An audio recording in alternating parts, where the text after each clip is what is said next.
So the given questions is that find the sum of first 100 natural numbers.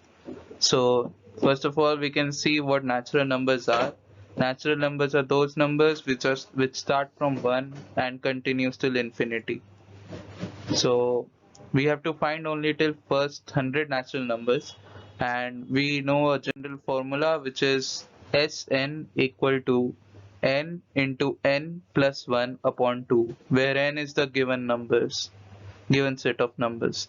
So here given n is 100, so we substitute the value of n. So S sum of 100 first 100 natural numbers will be 100 into 101 divided by 2. So we cut 100 by 2, which comes out to be 50, and we multiply it by 101, which gives us 5050, which is our answer.